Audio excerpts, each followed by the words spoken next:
Hi everybody, I don't know what just happened, but the other video shut off on me, so I'm going to start it again. So I will start off with where I started off. The first book I just finished reading recently is called How to Get a Life in 10 Days by Jenny L. Howe, the author of One to Watch, which is a book that is still on my TBR. This is a romance book about a plus-size girl named Haley.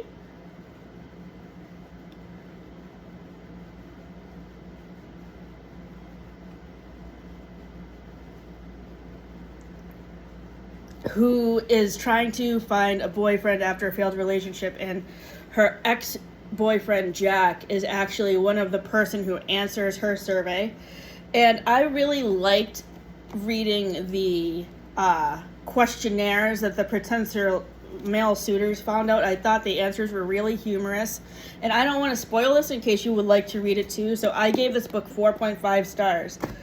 The next book is a new release that I have heard mixed reviews about on BookTube from various reviewers that I follow.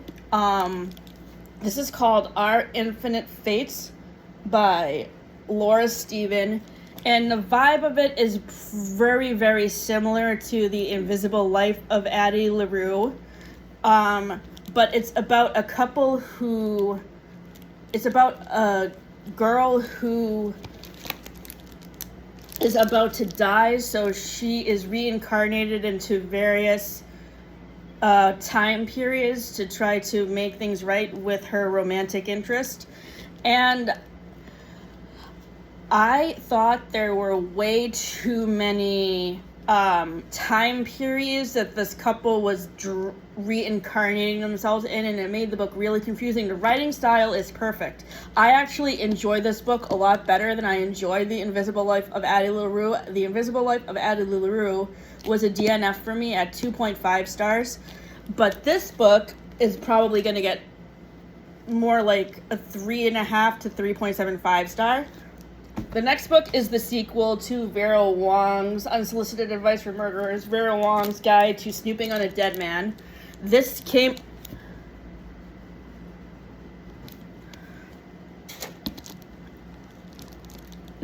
out back in April, and I just love Jessie Q. Sutanto's writing. This is the second mystery series I have read by her. The first mystery series I read by her was the Aunties trilogy, which is Dial A for Aunties, For Aunties at a Wedding, and The Good, the Bad, and the Aunties. This book is so funny. I love Vera's character. She's so well written and a joy to read from. Both of the books in this series were 4.5 stars.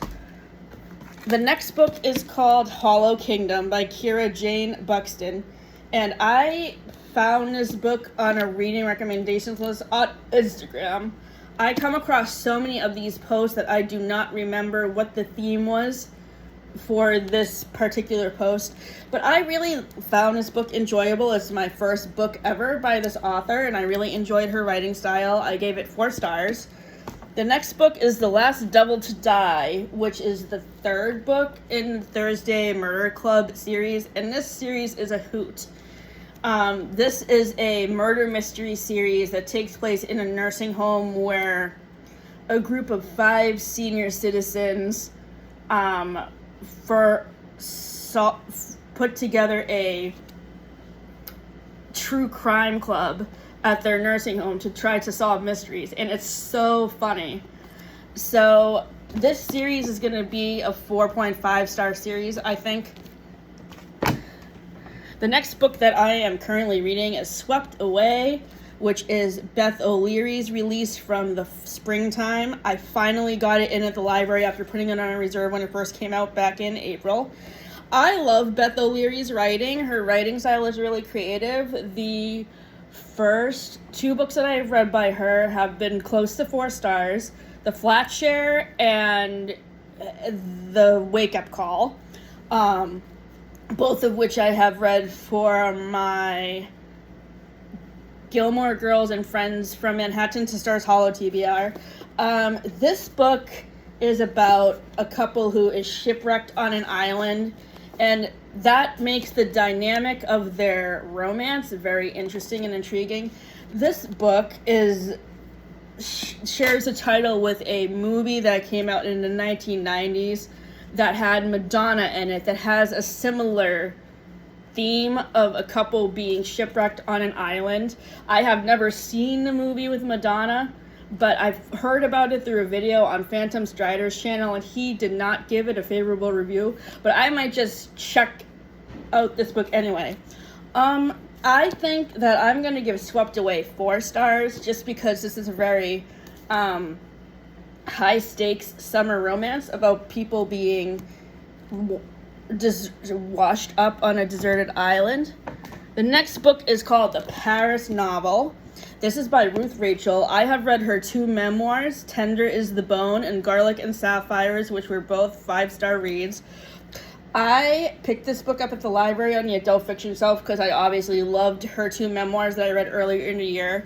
And this book is on my From Manhattan to Stars Hollows TBR.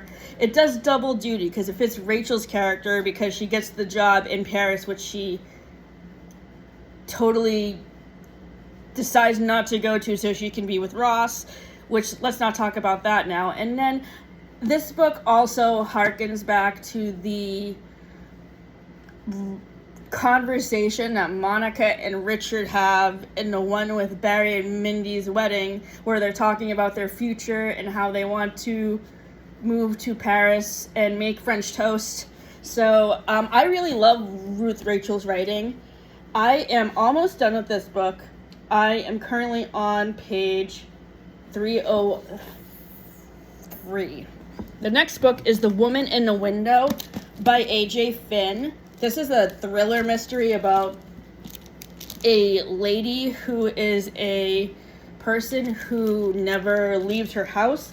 So she observes everything from her window, and she's the witness to a murder, but she's agoraphobic and doesn't want to go out to the police station to tell them what she's seen. So I love the buildup of the murder mystery. It's so much fun to read. This is my second book I have read by A.J. Finn. The first one I have read is End of Story, which is on my bookcase over there. The next book I'm reading is for my Disability Pride Month TBR, and it is called Time and Time Again. This is an LGBTQ time loop romance where the main character, Phoebe, has a similar disability to I do, where she needs to use a cane to get around. Because if you guys don't know, I walk with a cane because I have a vision impairment. And I don't think that she necessarily has a vision impairment, but I'm pretty sure she does have cerebral palsy. This is my first book by this author, Chatham Greenfield, and I really like her reading style. But, so, this book is about a girl who is living in a time loop, and she's trying to figure out her feelings for her classmate, Jess, who she kisses during a game of,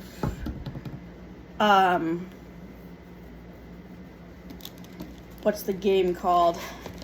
Like Murderer or something. Oh, she has irritable bowel syndrome. Jess does. The game that they're playing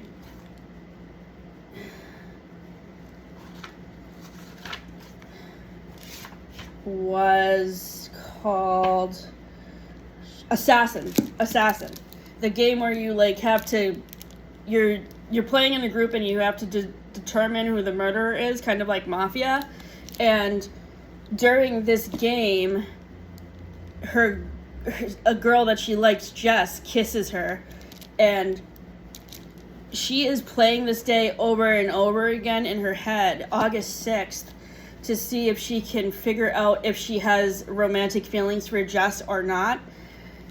The device of the time loop, I think, was well utilized for the first 120 pages of this book, and then it just gets old and repetitive. So I would definitely give this author another chance and read more of her books. I just thought that this book, unlike The 7-Year Slip by Ashley Poston, which uses the time loop theme kind of well, and the transition between present day and past, I just think it's too overused. Kind of like in the episode of Cougar Town where Jules keeps living the same day over and over again, like that episode lost my interest after a while. But I think overall I'm going to give this book 4 stars because of the disability representation and the LGBTQ plus representation. The next book that I'm reading is called Main Characters by Hannah Ornstein. I heard about this book through a couple of different people. Sarah Caroli recently reviewed it in her wrap-up for April to June. And there was one more other person who reviewed it, but I can't remember who. So this book is described as an adult version of The Parent Trap. But I'm not getting the Parent Trap vibes because these main female characters were not separated at birth. They grew up together, but then their parents divorced. And they are reunited in Maine at their father's summer home as he prepares to be sold because he recently died. So I really like the main setting of this book, and I am currently on chapter, I don't know what chapter this is. Oh, I'm halfway through chapter 11 on page 256. The next book is a book I borrowed from my mother-in-law, Sally. It is called Bowl Away, and this is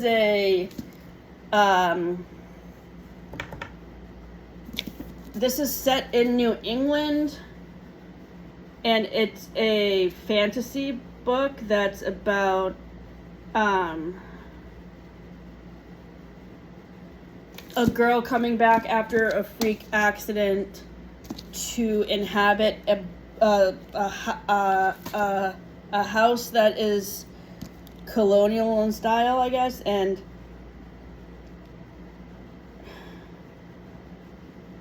it's about bowling because this book is called Bowl Away, and I think this bowling alley is the bowling alley that the ghost haunt, that the girl who comes back from a freak accident.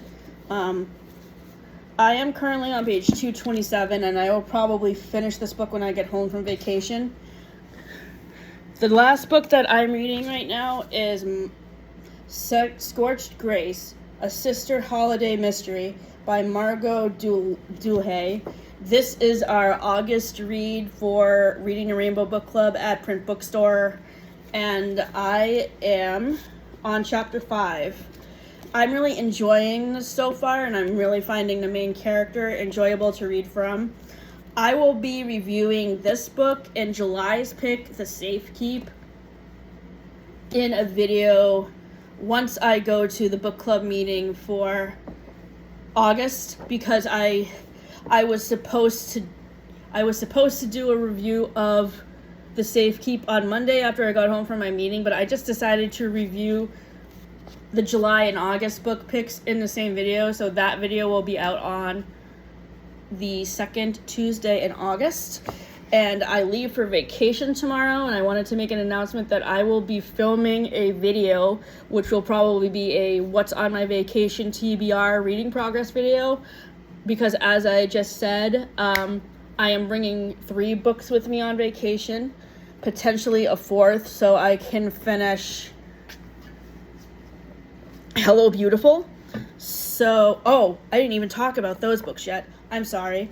So, for rereads, I am currently rereading This Summer Will Be Different by Carly Fortune, which was her release from last year. And I am on chapter 18. This is set on Prince Edward Island, and it made me yearn to go there because that's the setting of Anne of Green Gables, which was one of my 5-star reads from last spring. This book was 4.5 stars for me. Pretty close to this year's release, One Golden Summer, which I reviewed in a previous standalone review. I am currently on chapter 18. The next book I borrowed from my neighbor Kathleen. It's called The Castaways.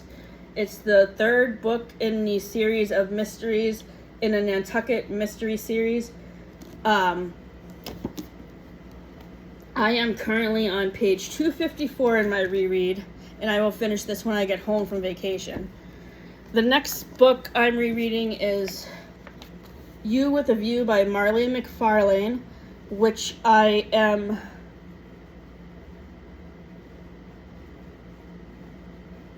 on page 288, chapter 38. And finally, this book got 4.5 stars, by the way, and so did The Castaways. The final reread I wanted to talk about, besides Hello Beautiful, is Here We Go Again by Alison Cochrane. This book is by the same author as The Charm Offensive and Kiss Her Once for Me. Rating of these three books: Kiss Her Once for Me, 3.5 stars, and this book and The Charm Offensive get 4.5 stars. This is a road trip romance that focuses on a couple who have just broken up, who have been asked by their high school English teacher as part of his dying wish to take his remains on a road trip to bury them on the coast of Maine. So this is a road trip romance where the two main characters, Logan and Rosemary, are rebuilding their fractured relationship as they travel to Maine to dispose of their English teacher's ashes. So this book got 4.5 stars. The final book, which I'm going to be packing to take on vacation so I can finish, I just lost my page, is Hello Beautiful by Ann Napolitano, which is a modern day retelling of Louisa May Alcott's Little Women. And as I said in my previous reading progress video, for this book, my favorite character is Julia because she represents Jo March, who is my favorite character from Little Women. So, thank you all. I hope you have a great week. And as I was starting to say before I realized I forgot to talk about my rereads, I will be going on vacation next week and be filming a vacation reads reading update video from where I will be on vacation. I don't know what day I will be filming that video yet, so the posting date will be a surprise. Have a good weekend, everybody.